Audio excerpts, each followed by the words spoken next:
곧 예배가 시작됩니다. 온라인으로 하나님께 드리는 예배에 정성을 다해 임해주시기 바랍니다. 온 가족이 함께 모여 거룩하게 예배를 드립니다. 부모가 아이들의 훌륭한 영적 교사 역할을 하시길 바랍니다. 단정한 복장으로 예배를 드립니다. 성경책을 지참합니다. 예배 10분 전부터 예배 준비를 완료하고 기도합니다. 올바른 자세로 모든 순서에 정성을 다해 참여합니다.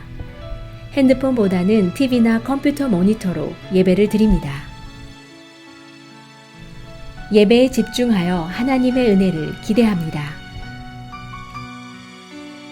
헌금은 정성껏 준비해서 우편으로 보내시거나 직접 교회 사무실 헌금함에 봉헌합니다. 주의 이름 높이며 함께 찬양해 나가겠습니다.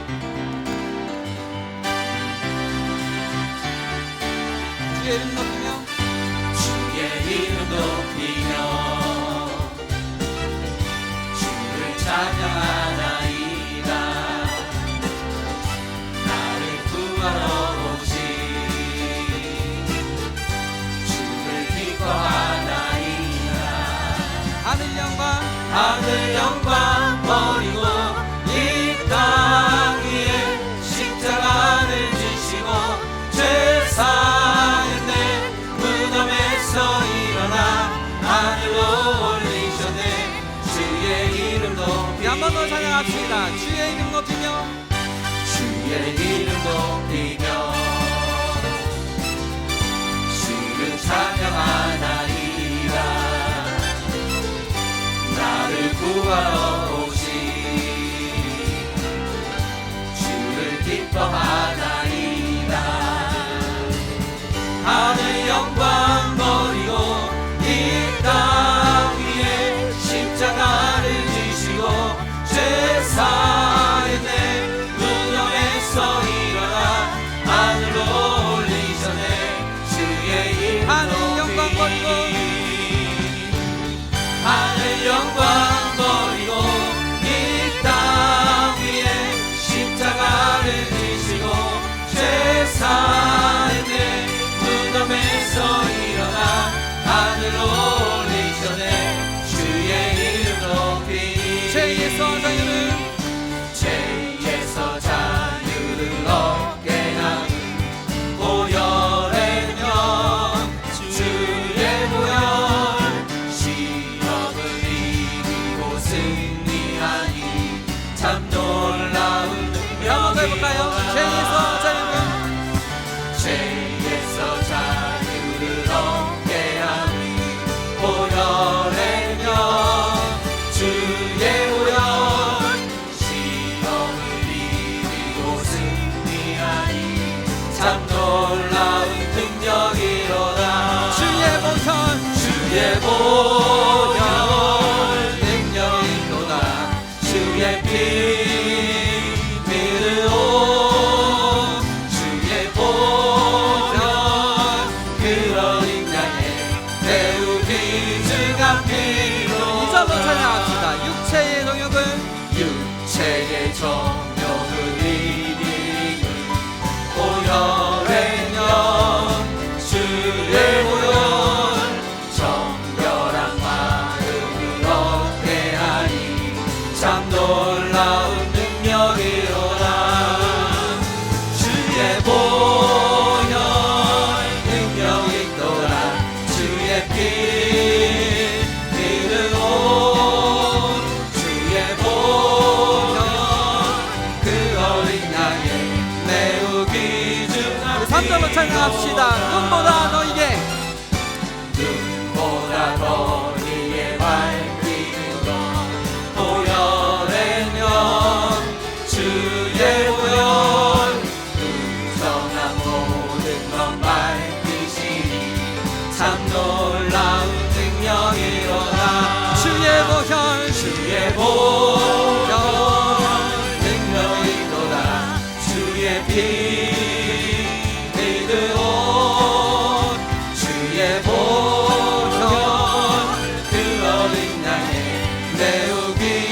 우리 한번 더 고백합시다. 주의 보혈 주의 보혈 능력 있도다 주의 피 믿으오 주의 보혈 그 어린 양의 매우 귀중한 피 주의 보혈 능력 있도다 주의 보혈 능력 있도다 주의 피 믿으오 주의 보혈 그 어린 양의 매우 귀중한 피로다 주의 보혈 주의 보혈 능력 있도다 주의 피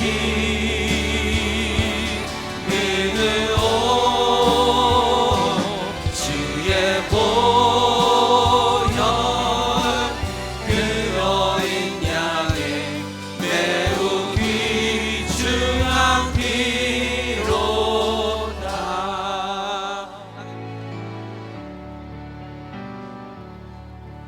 너 예수께 조용히 나가 내 모든 짐 내려놓고 주 십자가 사랑을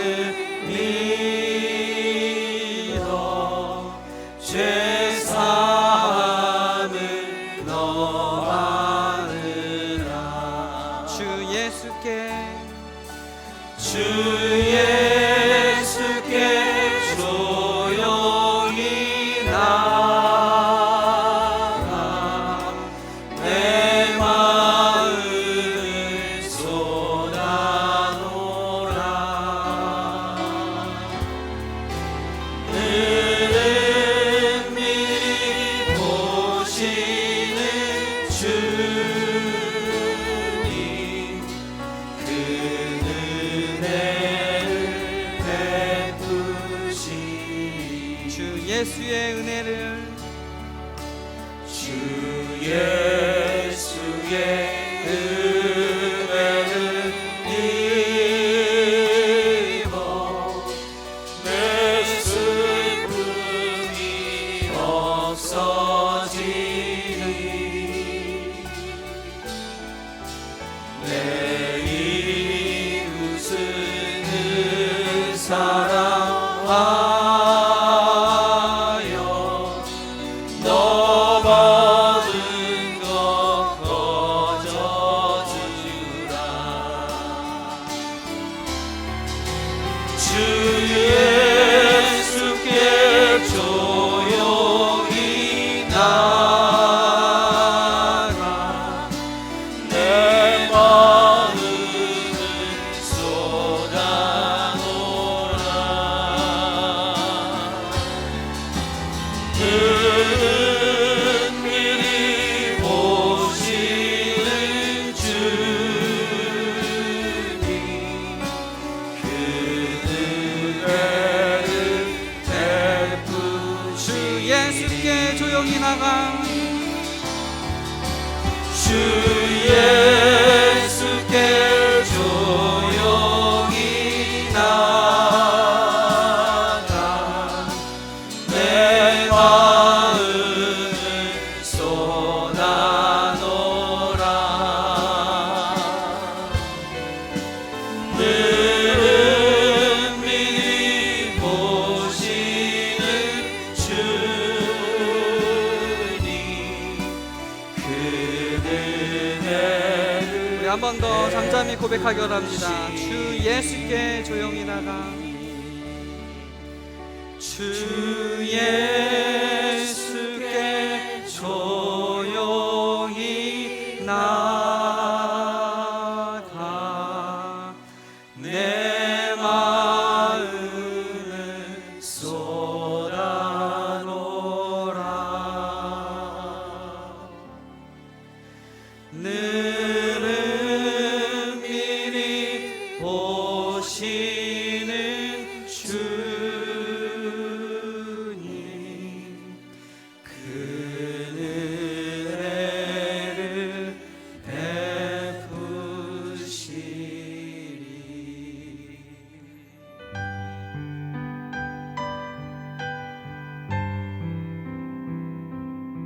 그러므로 사랑을 받은 자녀같이 너희는 하나님을 본받는 자가 되고 그리스도께서 너희를 사랑하신 것 같이 너희도 사랑 가운데 행하라.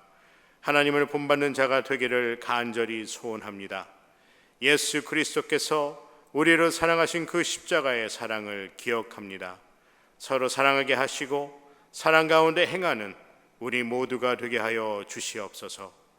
우리가 어느 곳에 있든지 하나님을 예배하고 경배하는 예배자의 삶을 다하도록 축복하여 주시옵소서.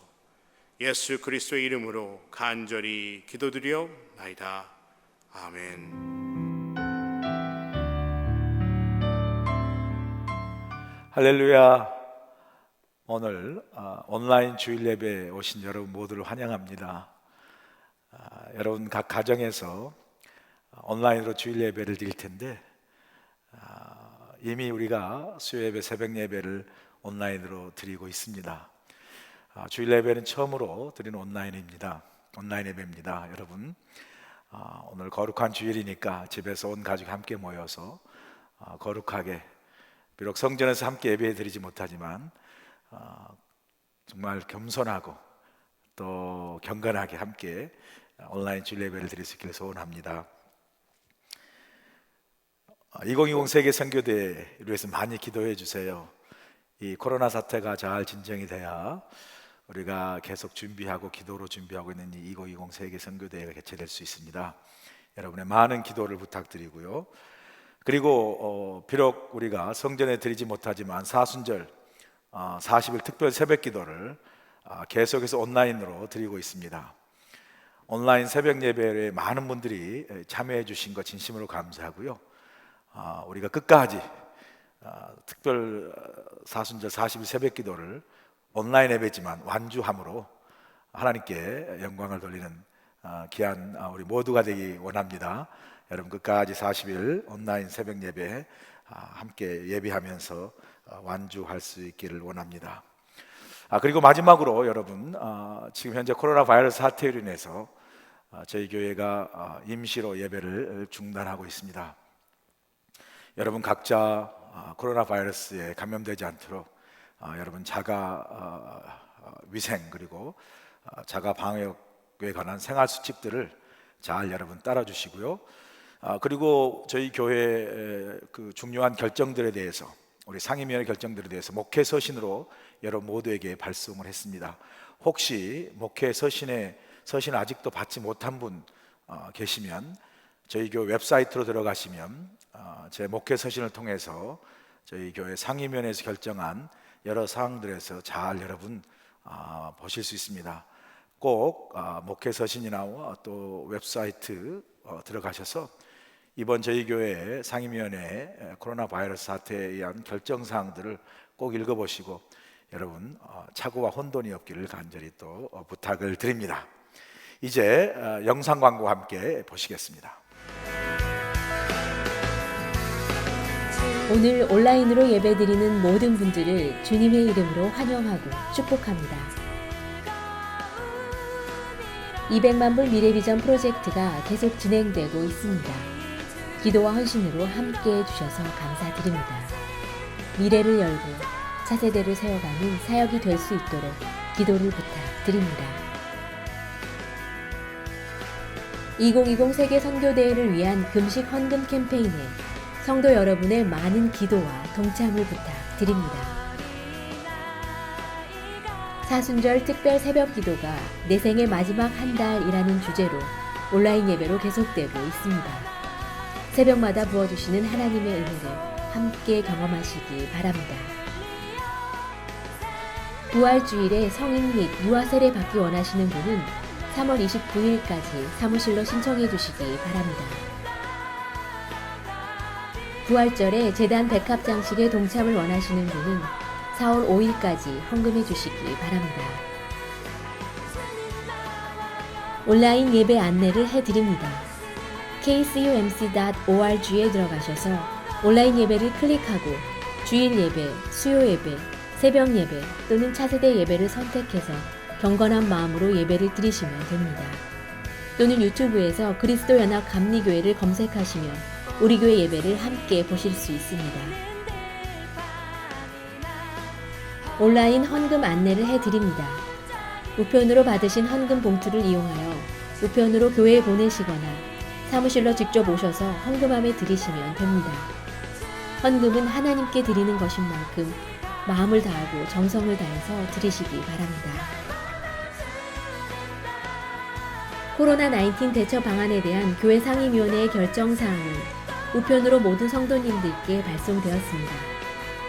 혹시 못 받으신 분들은 교회 웹사이트에서 확인하실 수 있습니다. 4월 4일까지 주일 예배, 수요 예배, 새벽 예배 및 모든 모임은 전면 중지하고 온라인으로 예배를 드립니다. 꼭 읽어보시고 관심과 기도로 적극 동참해 주시기 바랍니다. 알로하 TV 11기 여자기가 8월 31일부터 9월 3일로 연기되었습니다. 관심과 기도를 부탁드립니다.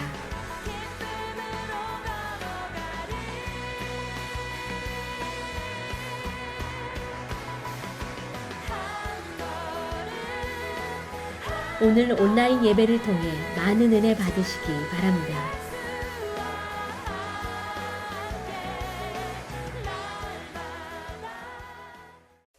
사랑과 은혜의 하나님 아버지, 저희 마음 가는 대로 우리 인생에서 예배가 어떤 의미인지 미처 깨닫지 못하고 살아가던 저희를 이렇게 불러주셔서 예배드리게 하여 주시니 감사드립니다.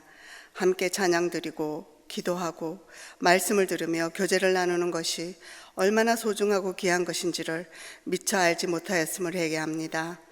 당연한 것으로 언제나 그리하리라 하여 무지하게 살아온 저희를 용서하여 주시옵소서. 세상의 규제로 인하여 예배를 드릴 수가 없고 교회에 나갈 수 없다는 것이 이다지 마음을 아프게 하며 눈물이 나는 것임을 상상조차 하지 못하며 언제나 이러하리라 여기며 교만하게 누렸었습니다. 성전 안에서 기도만이라도 하고 싶다는 간절한 마음입니다. 마음이 힘들고 몸이 아프고 불편하신 저희 교우님들, 아버지 사랑의 손길로 안수하여 주시고 위로하여 주시옵소서. 저희가 아무리 준비하고 계획할지라도 이루시는 분이 아버지이시라는 것을 깨달아 알게 하여 주시니 감사합니다. 아버지의 은혜 가운데 있다는 것을 잊지 말게 하여 주시고 이번 기회로 더욱더 말씀 앞에 앉게 하여 주시옵고 기도하게 하여 주셔서 그 어떤 풍랑에도 담대히 지혜롭게 나아갈 수 있도록 하여 주시옵소서. 서로가 기도하며 버팀목이 되게 하여 주시고 어려운 상황에 처해 있는 교우들을 뒤돌아보게 하여 주시며 손을 내밀게 하여 주시옵소서. 전염병이 왔을 때 잘 피하고 침착하게 하던 일들을 하고 그래서 다시 함께 예배드리고 교제할 때 간절하고 아쉬웠던 이 마음을 잊지 말게 하여 주시옵소서. 말씀을 전해주시는 한 목사님, 어려운 이 시기의 목회를 영육간에 강건히 헤쳐나갈 수 있도록 성령님 함께하여 주시옵소서. 저희가 온 마음과 정성을 다해 예배를 드리게 하여 주시고 감사하며 말씀 붙들고 살아가게 하여 주시옵소서. 우리 주 예수 그리스도 거룩하신 이름 받들어 기도드렸습니다. 아멘. 오늘 우리에게 주신 하느님의 말씀은 빌립보서 2장 5절부터 11절입니다. 신약전서 319쪽입니다. 봉독하겠습니다. 너희 안에 이 마음을 품으라. 곧 그리스도 예수의 마음이니 그는 근본 하느님의 본체시나 하느님과 동등됨을 취할 것으로 여기지 아니하시고 오히려 자기를 비워 종의 형체를 가지사 사람들과 같이 되셨고 사람의 모양으로 나타나사 자기를 낮추시고 죽기까지 복종하셨으니 곧 십자가의 죽으심이라.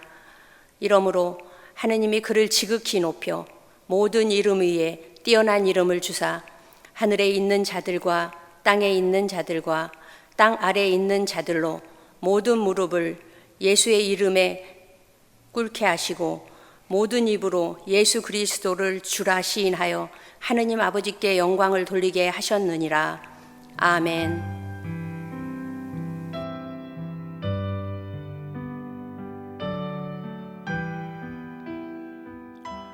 우리는 지금 사순절을 맞아 특별한 인생 연습을 하고 있습니다. 물론 인생은 연습이 없습니다. 한 번 살고 나면 다시 살 수 없고 돌이킬 수 없는 것이 우리의 인생이죠. 그러기에 이 단 한 번뿐인 인생, 얼마나 우리에게 소중한 인생입니까? 한 번밖에 살 수 없는 이 소중한 인생을 후회함 없이 살기 위해서 연습 없는 인생을 연습하는 마음으로 이번 사순절에 내 생의 마지막 한 달이라는 주제를 통해서 지금까지 우리 살아온 인생을 다시 한번 돌아보고 성찰하며 남은 우리의 인생을 후회 없는 삶을 살아가는 원리와 비결을 예수님께로부터 배우는 시간을 우리가 함께 갖고 있습니다. 내 생의 마지막 한 달 남았다면 나는 어떻게 살 것인가? 우리가 이 질문에 진지하고 솔직하게 반응하고 응답할 수 있다면 아마 그것은 우리 인생을 더 의미 있고 보람 있고 또 후회하지 않는 인생을 살아갈 수 있도록 우리의 삶을 새롭게 바꾸는 우리 인생의 중요한 삶의 전환점이 될 것입니다. 이 질문을 통해 깨달은 나의 삶의 성찰과 교훈이 나의 남은 인생의 삶의 방식이 되고 삶의 자세가 된다면 우리는 이전보다 훨씬 다른 삶의 변화된 모습으로 훨씬 더 의미 있고 보람 있고 또 후회하지 않는 그런 행복한 삶을, 풍성한 삶을 살아갈 수 있을 겁니다. 예수님께서 이 땅에 오셔서 자신의 삶이 마지막 한 달밖에 남지 않았을 때 예수님은 4가지 삶의 모습으로 살아가시는 것을 우리에게 보여주셨습니다. 그 첫 번째는 예수님은 열정적으로 사셨습니다. 두 번째, 예수님은 온전히 사랑하시며 살았습니다. 세 번째, 예수님은 겸손히 배우시는 삶을 사셨습니다. 마지막 넷째로 예수님은 담대히 떠나시는 삶을 사셨습니다. 오늘은 예수님이 내 생의 마지막 한 달을 통하여 우리에게 보여준 삶의 교훈 중에 하나는 겸손히 배우라는 그 예수님의 삶의 모습을 통해서 우리에게 주시는 삶의 교훈을 함께 여러분과 나누려고 합니다. 내 생의 마지막 한 달 동안 우리가 깨달아야 하고 배워야 할 삶의 방식이 있다면 바로 예수님처럼 겸손한 삶을 살아야 한다는 것입니다. 예수님부터 겸손을 배우라는 것이죠. 여러분, 배우는 데 있어서 교육 과정도 중요하지만 담고 배울 수 있는 교육 모델이 중요합니다.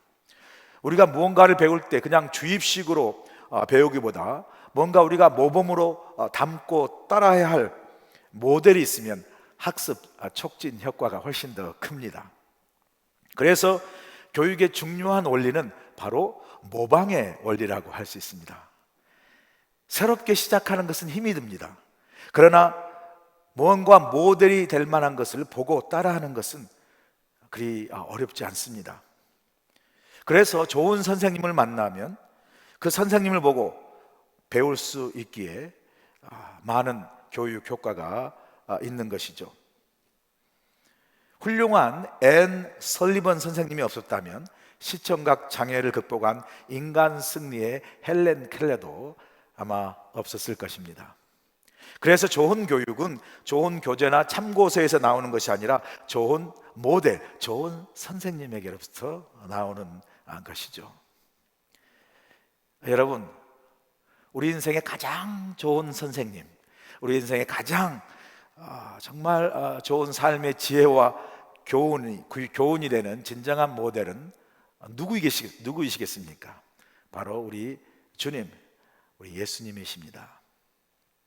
예수님께서 친히 우리에게 말씀하지 않습니까? 마태복음 11장 29절의 말씀이죠. 나는 마음이 온유하고 겸손하니 나의 맹혈을 메고 내게 배우라. 그리하면 너의 마음이 쉼을 얻으리니.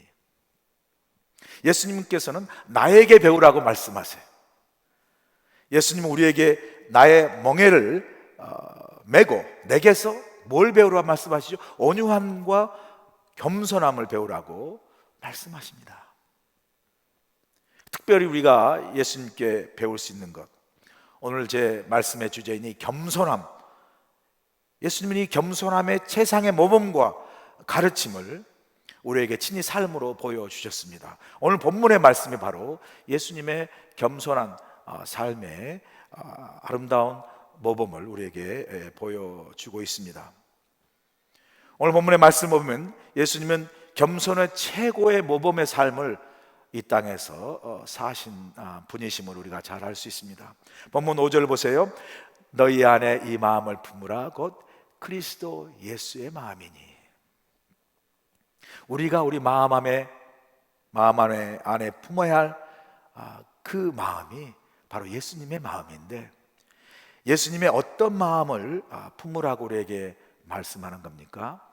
예수님처럼 겸손한 마음을 우리 마음에 품으라고 말씀합니다.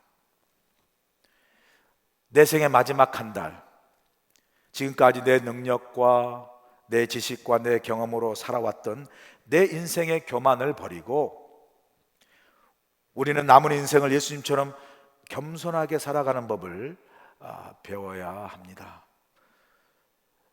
그렇다면 오늘 본문을 통해서 우리가 예수님께서 배워야 할 겸손한 삶의 모습은 무엇입니까? 첫째로, 겸손한 삶의 제1의 원리는 하나님을 높이고 예배하는 것입니다. 본문 6절 보세요. 그는 근본 하나님의 본체시나 하나님과 동등됨을 취할 것으로 여기지 아니하시고. 예수님은 하나님의 본체셨습니다. 하나님이셨습니다. 그러나 하나님과 동등됨을 취하지 아니하셨다고 말씀합니다. 예수님이 가르쳐 주신 겸손은 무엇입니까? 예수님은 하나님과 동등한 분이셨지만 하나님과 동등함을 당연하게 여기지 아니하시고 자신을 낮춰 오히려 하나님을 높이는 삶을 사셨던 분이 바로 우리 예수님이십니다. 여러분, 창세기 아담과 하와의 실패가 무엇입니까?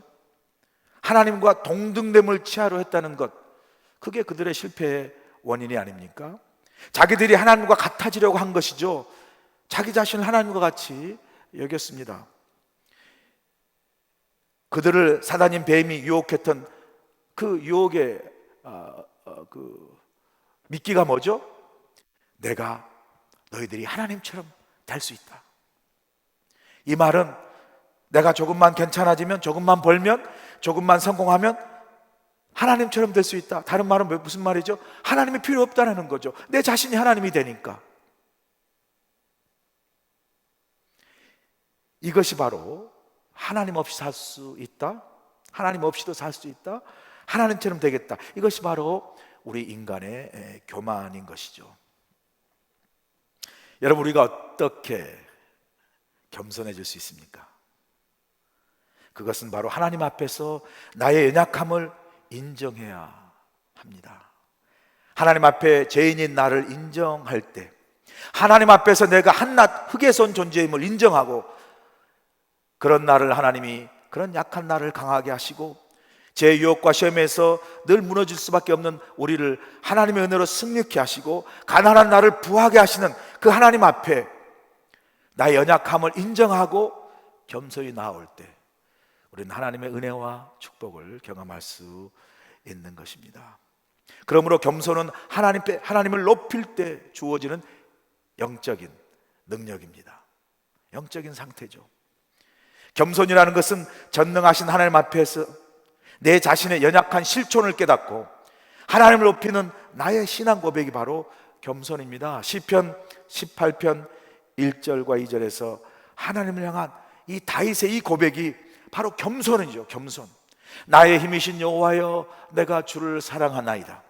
여호와는 나의 반석이시요 나의 요새시요 나를 건지시는 이시요 나의 하나님이시요, 내가 그 안에 피할 나의 바위시요 나의 방패시요 나의 구원의 뿌리시요 나의 산성이시로다.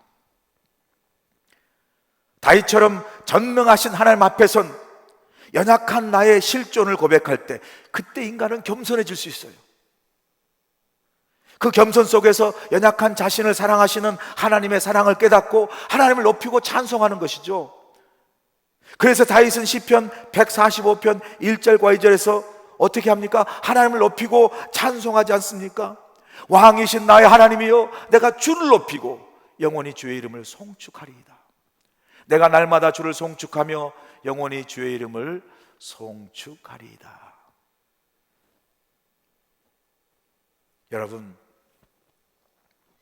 우리는 우리의 연약한 실존을 인정하고 하나님을 높이고 찬송할 때, 우리는 그때 하나님 앞에서 겸손한 삶을 살아갈 수 있습니다. 이러한 하나님을 높이고 찬송하는 우리의 겸손은 바로 우리가 하나님께 드리는 예배로 표현되는 것이죠. 그러므로 겸손한 자의 삶은 바로 예배자의 삶으로 나타납니다. 진짜 겸손한 사람은 사람 앞에서가 아닌 하나님 앞에서 겸손한 사람으로, 그 사람의 겸손한 삶은 하나님께 신령과 진정으로 예배하는 자의 삶으로 나타나는 거죠. 여러분은 하나님 앞에서 겸손한 사람입니까? 여러분이 하나님 앞에 겸손한 여러분의 삶의 모습은 다름 아닌 하나님께 드려진 여러분의 예배의 모습 속에서, 여러분의 하나님 앞에 선 예배자의 삶의 모습 속에서 신령과 진정으로 드리는 그 한 사람 예배자를 찾는 하나님 앞에서, 바로 그 하나님이, 그 예수님이 찾는 그 한 사람이 바로 나이기를 원하는 그러한 예배자의 모습으로, 예배자의 삶 모습으로 하나님께 나아가는 것이 바로 겸손한 사람의 모습입니다. 이번 코로나 바이러스 사태로 교회 성전에서 예배를 드리지 못하고 우리가 온라인으로 이렇게 주일 예배를 드리고 있습니다. 한 번도 상상해 보지 못한 그러한 경험들을 우리가 함께 지금 경험하고 있습니다. 나누고 있습니다. 아마 여러분도 한 번도 성전에서 예배 드릴 수 없다는 것을 한 번도 상상해 보지 못했을 겁니다. 저도 목회 인생 31년 만에 이렇게 온라인으로 예배를 드리는 건 처음 있는 그러한 일입니다. 이처럼 코로나 바이러스가 모든 것을 멈추게 하고요, 모든 걸 정지시킵니다. 그러나 여러분, 하나님을 향한 우리의 예배는 중단시킬 수 없습니다. 함께 모여드리는 성전 예배는 중단되었지만 온라인 예배를 통하여 우리는 여전히 하나님께 예배를 드리고 있습니다. 비록 성전에서 드리지 않지만 많은 성도님들이 온라인 예배를 통하여 경건하게 예배를 드리고 또 그 온라인 예배를 통하여 많은 은혜를 받고 있다고 저에게 많이 이렇게 메시지를 보내주셨습니다. 그렇습니다. 여러분, 어디에서든지 어떤 상황에서든지 부르신 그곳에서, 내 삶의 그 자리에서 하나님 앞에 겸손히 예배하는 자들에게 하나님이 함께 하시고 하나님이 은혜를 베푸세요. 하나님의 은혜는 막히는 법이 없습니다. 그리고 하나님의 은혜를 막을 그 어떤 것도 존재하지 않습니다.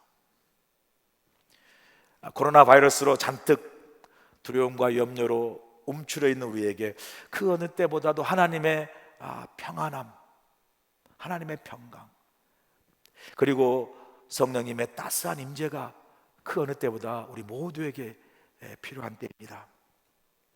그 어느 때보다 이 보이지 않는 작은 바이러스 하나 때문에 무너져가는 우리 인간의 정말 너무나 연약한 이 실존 앞에서 우리의 연약함을 인정하고 겸손히 전능하신 하나님 앞에 나아가 다윗의 고백처럼 우리 하나님이 우리의 반석이시고 요새시고 방패시고 산성이시고 피난처임을 고백하며 우리 힘이 되신 하나님을 높이고 찬송하는 예배가 그 어느 때보다도 우리에게 필요한 때입니다.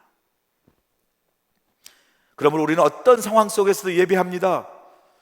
설교 준비하는 내내 이 복음성가가 제게 자꾸 마음속에 계속 맴돌았습니다.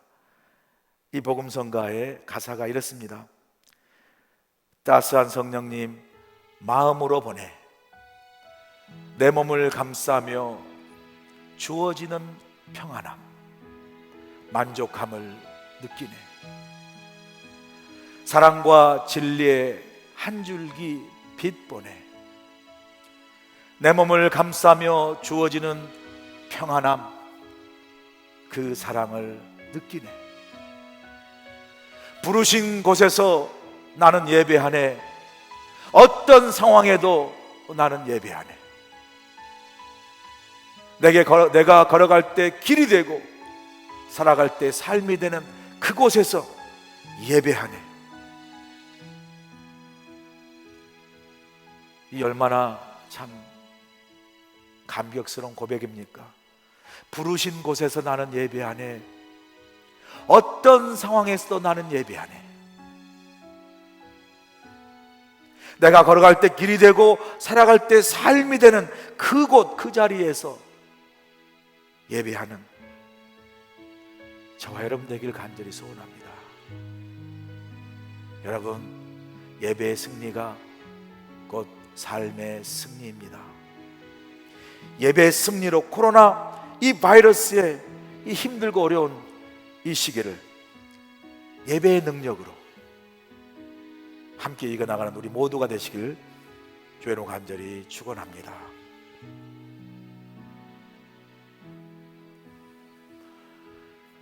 두 번째, 겸손한 삶의 원리는 사람들과 함께 할 수 있는 따뜻함을 말합니다.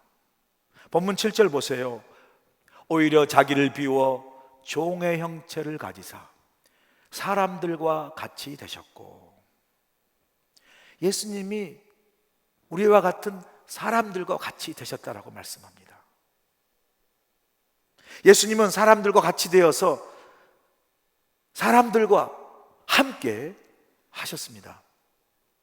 여러분, 죄가 전혀 없으신 거룩하신 하나님이 어떻게 죄인된 우리 사람들과 함께 하실 수 있겠습니까? 그 거룩한 하나님의 그 광채 앞에, 주님의 그 거룩함 앞에 온전히 설 수 있는 인간이 누가 있겠습니까? 그럼에도 불구하고 우리 예수님은 흠없고 죄 많은 우리 인간의 삶 속에 인간의 모습으로 우리와 함께 하시기 위해서 오셨습니다. 예수님은 왕처럼 군림하지 않으셨고요, 예수님 우리 인간과 전혀 다른 차원의 거룩하신 분이었지만 죄인된 우리 인간을 업신여기지 아니하시고, 오히려 우리가 감히 범접할 수 없는 그 거룩하신 예수님이 죄만큼을 맞는 낮고 낮은 우리 인간과 함께 하시기 위해서 이 땅에 오신 이 성육신의 사건은 바로 예수님께서 우리에게 보여주신 가장 겸손의 극치의 모범을 보여준 사건이라 할 수 있습니다. 예수님의 모습 속에서 우리가 깨닫게 된 겸손은 뭡니까? 겸손한 사람은 이렇게 자기를 비우고 다른 사람들과 함께 할 수 있는 그런 사람이 바로 겸손한 사람입니다. 겸손한 인격을 가진 사람은 편안하게 다가갈 수 있는 사람입니다. 겸손한 사람을 만나면 친밀감이 있습니다. 따뜻함을 느낄 수 있어요. 그 따뜻함이 중요합니다.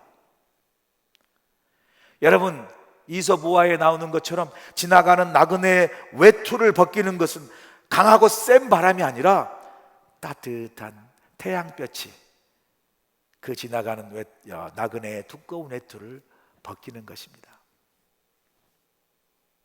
이 따뜻함이 우리에게 필요합니다. 이 따뜻함은 겸손한 마음에서 흘러나오는 아름다운 성품입니다. 여러분, 어떤 사람은 참 잘나고 아는 것도 많고 똑똑한데 사람이 정감이 없어요. 인간미가 없어요. 쌀쌀하고 찬바람이 쌩쌩 분다면 누가 그 사람과 함께 있고 싶겠습니까? 남들보다 좀 뛰어나지 못하고 좀 잘나지 못해도 좀 부족해도 다른 사람을 따뜻하게 할 수 있는, 그래서 다른 사람이 그 사람에게 편하게 다가갈 수 있는 그런 사람이 사실은 좋은 사람입니다. 그런 사람이 사실 더 겸손한 사람입니다. 이런 사람들에게 사람들이 많이 끌리죠. 왜 그렇습니까? 함께 할 수 있는 따뜻함이 있기 때문에 그래요. 다른 사람을 향해서 자신의 마음을 열고 그 마음의 여백 속에 다른 사람을 따뜻하게 받을 수 있는 마음의 공간이 자신만 채워서 아무것도 들어올 수 없는 교만한 마음이 아닌 다른 사람을 향하여 자신의 마음을 비워 따뜻하게 품을 수 있는 겸손한 마음을 가진 사람이 바로 이런 사람들입니다. 존 맥스웰이 쓴 파워 리더십에 보면 이런 스토리가 나오는데 19세기 후반에 영국 정치를 정말 어떻게 보면 성공적으로 이끌었던 영국의 그 정치와 사회, 영국 나라에 큰 공헌을 했던 영국의 수상을 지냈던 두 수상에 대한 이야기인데, 한 사람은 윌리엄 글래스톤이라는 수상과 또 한 사람은 벤자민 디스라일리라는 이 수상에 대한 이야기입니다. 이 두 사람은 모두 다 영국을 위해서 큰 공헌을 했습니다. 그런데 이 두 사람은 국민에게 다가서는 리더십에 있어서는 큰 차이를 보여주었습니다. 이 책은 이 두 사람의 리더십 스타일을 소개하면서 두 사람의 차이점을 이렇게 기술하고 있습니다. 이 두 사람의 차이점은 이틀 연속으로 그 두 수상과 함께 저녁 식사를 나누었던 한 젊은 여인의 이야기를 통해서 세상에 알려졌습니다. 이 두 사람과 함께, 이 두 수상과 함께 연이어서 식사를 했던 그 여인에게 기자가 물은 거죠. 그 두 수상으로부터 받은 인상에 대한 질문을 그녀에게 물었을 때 그녀가 이렇게 대답합니다.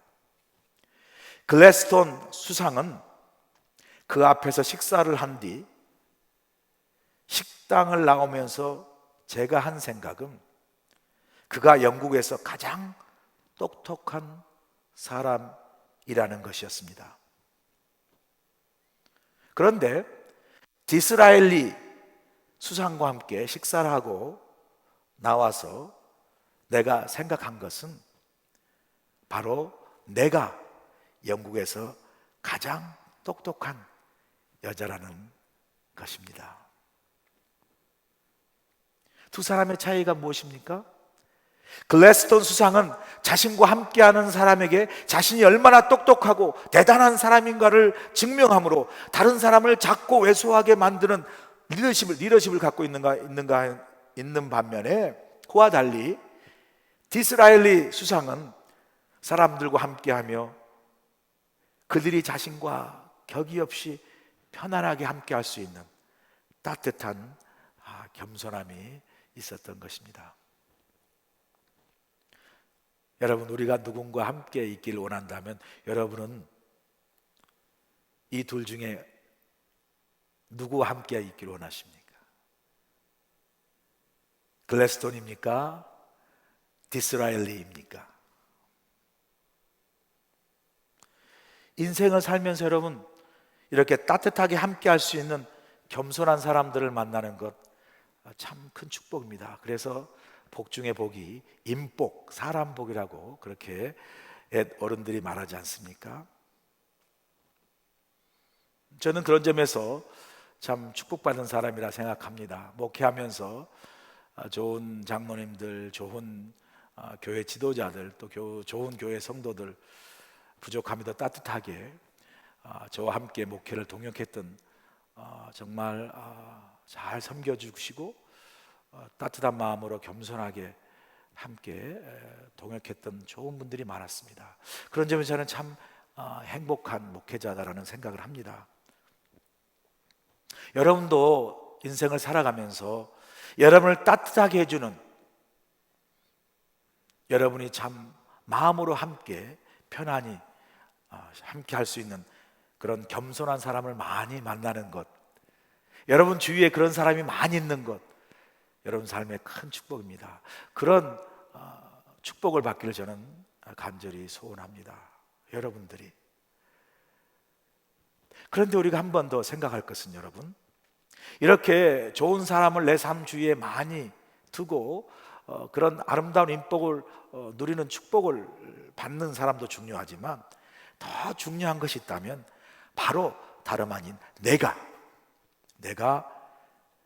좋은 사람, 다른 사람을 따뜻하게 하고 다른 사람으로 하여금 편안하게 함께 할 수 있도록 정말 내게 다가오고 나와 함께 할 수 있도록 그렇게 아름다운 그 축복의 통로가 되는 겸손한 사람이 바로 내 자신이 되는 것이 중요합니다. 이것이 축복의 통로가 되는 겸손한 사람의 모습이죠. 여러분 살면서 다른 사람들을 힘들게 하는 고통의 통로가 되면 안 되지 않겠습니까, 여러분? 축복의 통로로 살아야 되죠. 여러분 혹시라도 다른 사람에게 고통의 통로는 아닌지 한번 돌아보세요. 당연히 여러분 모두가 다 축복의 통로라고 생각합니다. 그러나 어떤 사람은 축복의 통로인 삶보다 고통의 통로의 삶의 모습으로 살아가는 사람들의 모습을 볼 수 있습니다. 가까이 하기에는 너무 먼 당신의 모습으로 살아가는 사람들이 너무 많아요. 내가 누군가에게 고통의 통로가 되어서 나 때문에 마음 상하고 나 때문에 기분 나쁘고 나 때문에 밥맛 떨어지고 나 때문에 괴로운 사람 되면 되겠습니까? 반면에 축복의 통로가 되어서 내 옆에 있는 사람이 나 때문에 편안함을 느끼고 내 옆에 있는 사람이 나 때문에 기쁨이 있고 내 옆에 있는 사람이 나 때문에 행복을 느낄 수 있는 그런 축복의 통로로 살아가는 것, 얼마나 귀한 모습입니까? 혹시 내 안에 내가 다른 사람과 함께함으로 이렇게 축복의 통로가 되기보다 혹시라도 다른 사람들을 아프게 하는, 그래서 내 성품 속에 겸손하게 더 낮아지고 다듬어져야 할 부분이 있다면 내 생의 마지막 남은 한 달을 통해서 여러분, 내가 지금까지 다른 사람에게 따뜻한 마음으로 겸손한 마음으로 다가가 축복의 통로가 되지 못한 모습이 있다면, 그래서 우리가 다듬고 우리가 혹시라도 빚어야 될 부분이 있으면, 더 낮아져야 될 부분이 있으면 우리가 겸손히 우리 자신을 돌아보고 우리의 모습을 다시 한번 성찰하고 우리의 삶의 변화를 겸손하게 이루어내는 그러한 삶의 모습이 되어야 할 줄로 믿습니다. 예수님이 그렇게 사셨거든요. 하나님이시지만 인간으로 오셔서 그 사랑과 긍휼의 따뜻한 마음으로 우리 인간과 함께 하셨습니다. 모든 사람과 함께 하셨어요. 그를 죽이려 했던 바리새인들과 함께 하셨고 모든 사람이 거부했던 병자들과도 함께 하셨습니다. 우리가 감히 그렇게 할 수 있을까요? 아니, 할 수 없을지 모르지만, 그러나 예수님이 보여주신 그러한 다른 사람과 따뜻하게 함께 했던 그 삶의 모습을 우리가 배우고 훈련함으로 부족하자면 우리가 다른 사람의 아픔과 고통을 주는 그러한 삶의 모습이 아닌, 나로 인해 다른 사람이 따뜻하고 편안해지는 나의 겸손한 삶의 모습을 통해서 다른 사람을 아름답게 세워가는 축복의 통로로 살아갈 수 있기를 저와 여러분에게 그러한 아름다운 모습이 이루어질 수 있기를 간절히 소원을 합니다.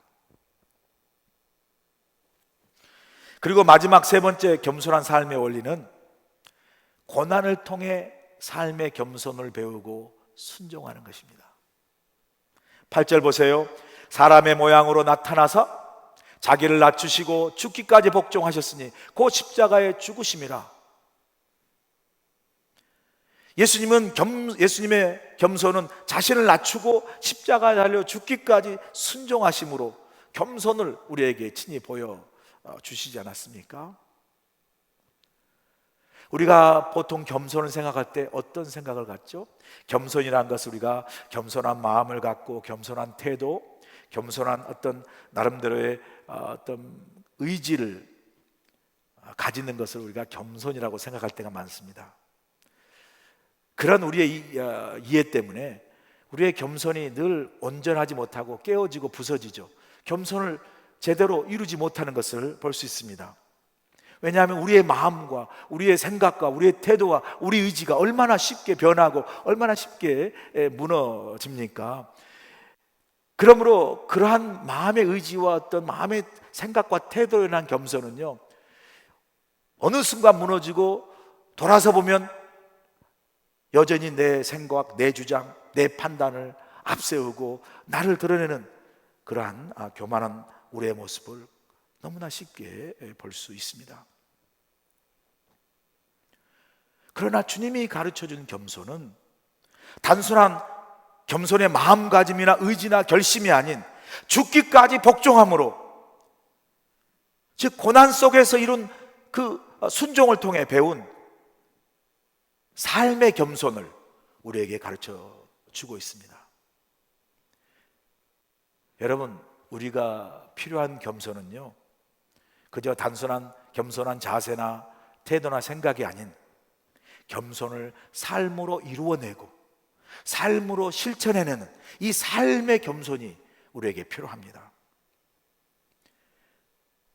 여러분, 우리가 이 삶의 겸손을 배울 수 있는 길은요, 사실 우리가 바라고 원치는 않지만 우리 삶의 경험을 통해서 보면 우리가 삶의 겸손을 배우고 삶의 겸손을 깨닫게 되는 경우가 언제냐면요, 우리 삶의 고난을 만나고 경험할 때, 우리가 원치 않지만 우리의 삶의 고난과 위기를 만나고 경험할 때, 우리는 그 삶의 어려운 고난과 위기를 통해서 뭘 배우죠? 삶의 겸손을, 그 고난을 통해서 우리가 배우게 되는 것을 우리가 경험을 합니다. 여러분 잘 아시는 대로 기독교에 대해서 독서를 서슴지 않고 정말 한국 최고의 지성인이고 또 무신론자죠 였던 전 문화부 장관이었던 이호령 교수가 2007년 70세 나이에 세례를 받아서 온 한국을 깜짝 놀라게 하지 않았습니까? 그런데 여러분, 그가 세례를 받은 것은 그가 가졌던 지식이나 지성의 힘이 아니라 다름 아닌 그가 사랑하는 딸이 눈이 멀게 되었다는 소식을 들었을 때입니다. 이어른 교수가 그의 간증에서, 책에서 이렇게 고백을 하지 않습니까? 얘가 똑똑하고 잘 나갔을 때는 걱정도 안 했는데 이런 상황에 이르니 측은하게 느껴졌습니다. 냉정한 저도 눈물이 나는 겁니다. 딸이 앞으로 내 얼굴을 못 본다고 생각하니까 미칠 것만 같았습니다. 내 지식으로는 도저히 믿어지지가 않았습니다. 눈이 멀어가는 딸아이를 보니 눈물이 막 쏟아지는 것입니다. 그런데 딸애가 소원 하나 있다고 제게 말을 합니다. 그것은 바로 아버지가 자기를 따라서 교회에 나가주기를 바라는 소원이었습니다. 한 번만이라도 그게 자신의 꿈이라고 제게, 소원이라고 제게 말했습니다. 그래, 내가 지금 뭘 못 들어주겠니? 교회에 나갈게 라고 딸에게 고백하며 그때 전 처음으로 하나님께 무릎을 꿇었습니다. 이처럼 자식이 원하는데, 그래서 평생 처음 진심으로 교회에 나갔습니다. 그리고 제가 무릎 꿇고 처음으로 주님께 소원을 빌었습니다. 하나님, 저하고 계약 하나 하시죠. 만일 우리 딸이 정말 세상을 볼 수만 있다면 그때부터 제가 가진 모든 능력, 제가 가진 글 쓰는 것과 입담을 하나님을 위해서 사용하겠습니다. 그렇게 절실하게 무릎을 꿇고 빌었습니다. 이어령 교수의 간증이고 고백입니다. 여러분, 기독교대의 독서를 서슴지 않던 한국 최고의 교만한 지성인이고 무신론자였던 이어령 교수가 어떻게 하나님 앞에 겸손히 무릎을 꿇었죠? 어떻게 하나님 앞에 겸손히 무릎을 꿇고 눈물로 하나님께 자신의 가진 재능을 사용하여 하나님 영광을 내쓰겠다라고 고백할 수 있었습니까? 그것은 바로 자신이 가장 사랑했던 자신의 딸의 고난을 통하여 하나님 앞에서 연약한 한 아버지가 딸을 살리기 위해서 간절히 눈물 어린 기도를 드리는 그 고난을 통해서 하나님 앞에 진정으로 낮춰지는 삶의 겸손을 배웠기 때문에 그렇습니다. 사랑하는 여러분, 이처럼 우리는 예기치 않은 삶의 고난, 우리에게 닥치는 예기치 않은 삶의 고난은 우리로 하여금 하나님 앞에서 나 자신을 낮추고 순종함으로 삶의 겸손을 우리로 하여금 배우게 하는 것입니다. 여러분, 겸손을 배우는 중요한 수단이 그래서 우리가 원치 않지만 바로 이 삶의 고난입니다. 하나님은 때로 우리를 겸손하기 위해서 우리에게 고난을 사용하십니다. 그 고난을 통해서 우리의 모난 부분을 치시고 때리시고 만지시고 빚으셔서 우리를 하나님 앞에 겸손하도록 하나님은 그 고난을 사용하십니다. 고난이 우리 가운데 임했을 때 우리가 그 고난에 어떻게 반응하는지가 얼마나 중요한지 모릅니다. 사탄이 원하는 것은 우리의 인격이 고난 앞에서 망가지는 거죠. 고난 앞에 우리가 원망과 불평으로 가득 차게 합니다. 그래서 우리 고난 때문에 우리의 믿음과 우리 영성까지 흔들리기를 원하죠. 사실 그렇지 않습니까? 고난이 오면 힘들죠. 고난은 고난이기 때문에 고통이지 않습니까? 그렇게 고난이 오면 고통스러운데 힘든데, 그러나 우리가 잊지 말아야 될 것은 그 고난이 고난으로 하나님은 흘러가지 않게 하시고 그 고난을 통하여 하나님은 하나님의 선하신 뜻을 우리 고난을 통해서 이루어 가신다는 사실이에요. 고난을 우리에게 학습 재료로 사용하셔서 우리를 겸손하게 하실 뿐만 아니라 그 고난을 통해서 정금같이 나오게 함으로 고난이 오히려 하나님의 선한 뜻을 이루는 축복의 도구로 사용하신다는 사실을 고난을 만날 때 우리가 잊지 말아야 되는 것이죠. 나아가 하나님은 우리가 고난을 당할 때 감당할 만한 시험을, 감당할 만한 고난을 주시고, 또한 시험당하고 고난 당할 때에는 우리에게 피할 길을 주셔서 고난으로 쓰러져 우리가 무너지는 것을 하나님은 허락하지 않으시는 것이죠. 고난이 오히려 다시 우리가 그 고난을 딛고 일어서 고난 이전보다도 하나님 앞에 담대하게 서게 하고 고난 이전보다도 정금 같은 믿음의 모습으로 고난 속에서 보여주신 하나님의 뜻과 고난을 통해서 하나님이 이루고자 하는 하나님의 목적과 하나님의 사명을 이루는 아름다운 믿음의 사람으로 고난을 통해서 우리를 빚어가는 사실을 우리가 꼭 기억해야 하는 것이죠. 그래서 C.S. 루이스는 고난은 변장된 축복이라고 말씀을 합니다. 오늘 본문에서 예수님께서 자신을 낮추시고 고난 가운데도 겸손하게 순종하심으로 어떤 역사가 일어났죠? 본문 9절부터 11절에 보시면, 이러므로 하나님이 그를 지극히 높여 모든 이름에 뛰어난 이름을 주사 하늘에 있는 자들과 땅에 있는 자들과 땅 아래에 있는 자들로 모든 무릎을 예수의 이름에 꿇게 하시고 모든 입으로 예수 그리스도를 주라 시인하여 하나님 아버지께 영광을 돌리게 하셨느니라. 아멘. 예수님이 겸손하게 고난을 수용하고 믿음 가운데 나아갔을 때 하나님께서 주님을 높이시고 모든 사람으로부터 영광을 받게 하신 것을 우리가 보지 않습니까?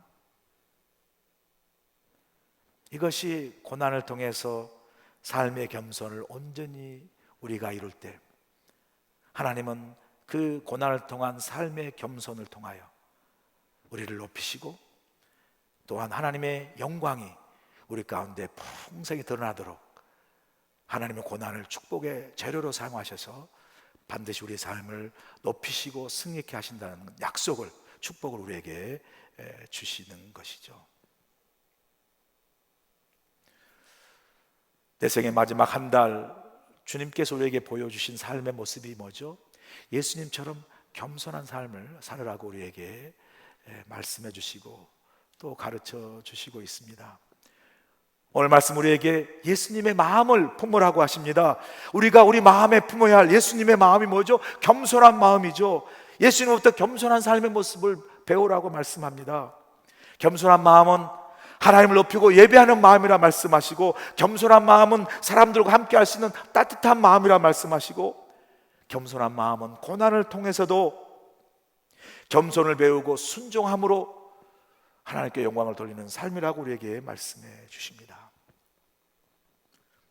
내 생의 마지막 한 달을 보내며 지금까지 내 능력과 내 지식과 내 경험으로 살아왔다면, 이제는 내 인생의 교만을 버리고 우리는 남은 인생을 예수님처럼 겸손히 살아감으로 하나님께서 우리 인생을 높이시고 축복하시는 그런 삶의 풍성한 은혜를 저와 여러분이 경험할 수 있기를 주님으로 간절히 축원합니다. 기도하시겠습니다. 하나님, 내 생의 마지막 한 달 예수님께서 보여주신 겸손한 삶의 모습을 오늘 말씀을 통해서 우리가 배우고 깨닫게 하시니 진심으로 감사를 드립니다.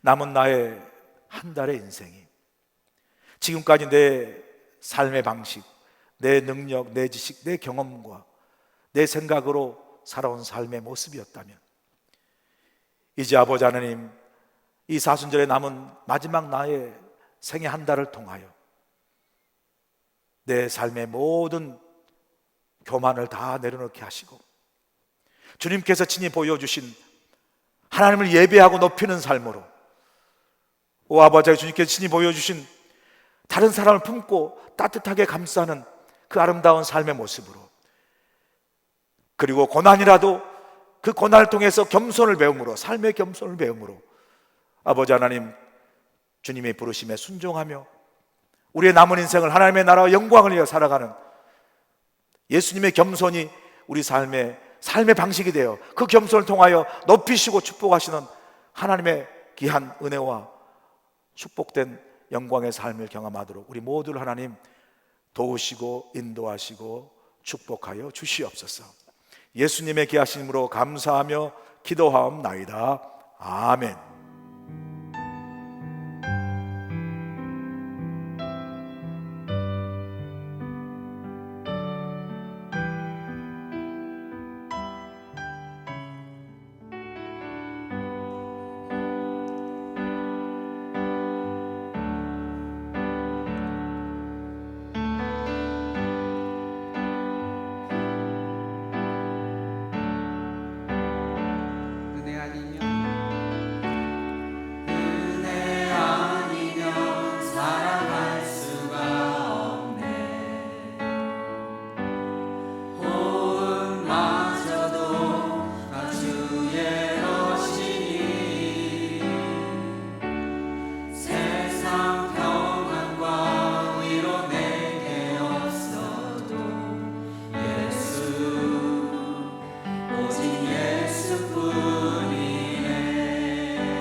크신 계획 다 볼 수 없고 크신 계획 다 볼 수도 없고 작은 고난에 지쳐도 주께 묶인 나의 모든 삶 버티고 견디게 하시네.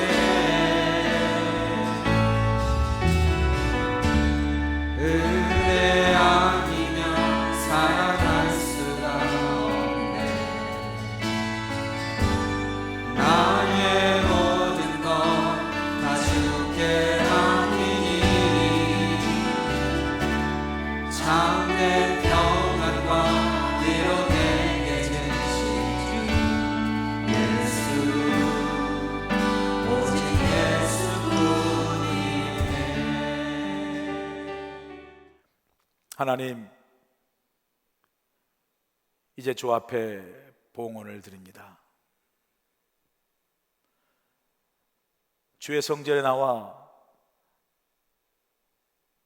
친히 봉헌을 하지 못하지만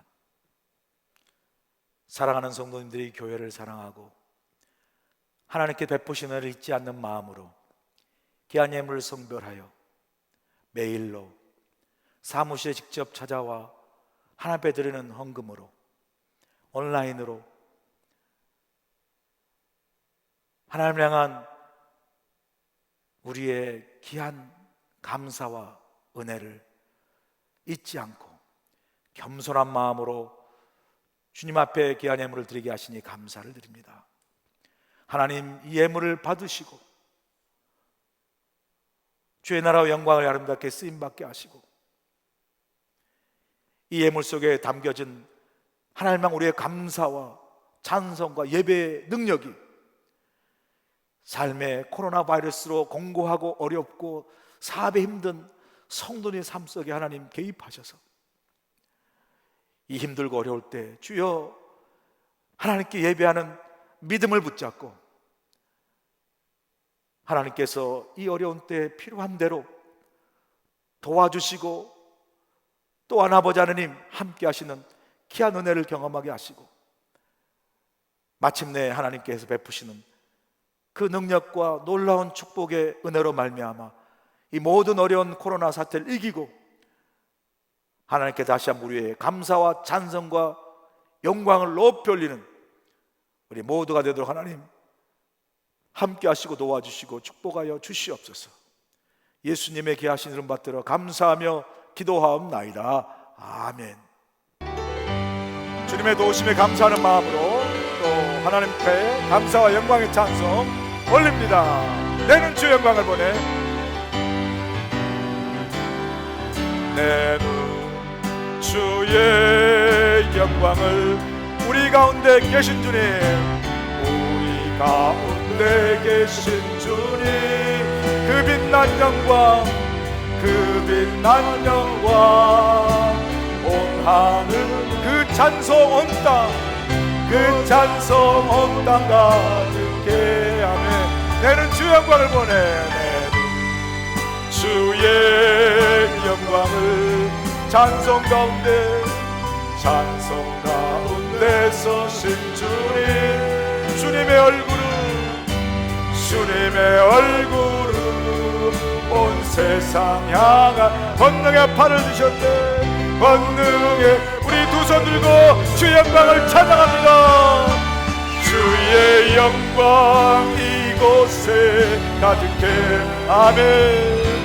오른손에 주님과 함께 찬양하며 우리는 전진하리. 모든 열방 주 볼 때 주의 영광 이곳에 가득해. 주의 영광 이곳에 가득해 하며 우린 선에 주님과 함께, 우린 선에 주님과 함께 찬양하며 우리는 전진하리. 모든 열방 주 볼 때까지, 모든 열방 주 볼 때까지, 모든 열방 주 볼 때까지, 모든 열방 주 볼 때까지.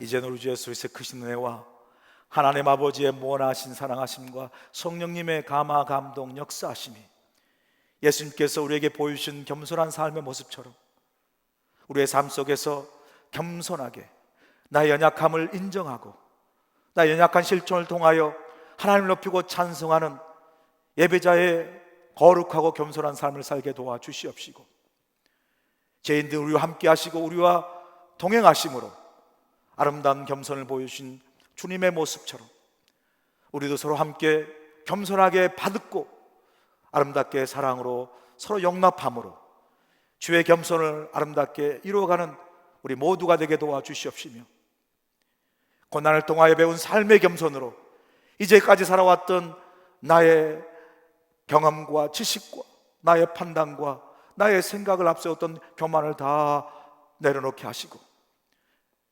이제로부터 주께서 배운 겸손함을 통하여 하나님이 나를 높이시고 하나님 나를 존귀케 하시는 믿음으로 승리하는 삶을 다 살아갈 수 있도록 하나님이 함께 하시고 동행하시고 축복하여 주시옵기를 우리 주 예수 그리스도의 귀하시는 받들어 간절히 축원하옵나이다. 아멘.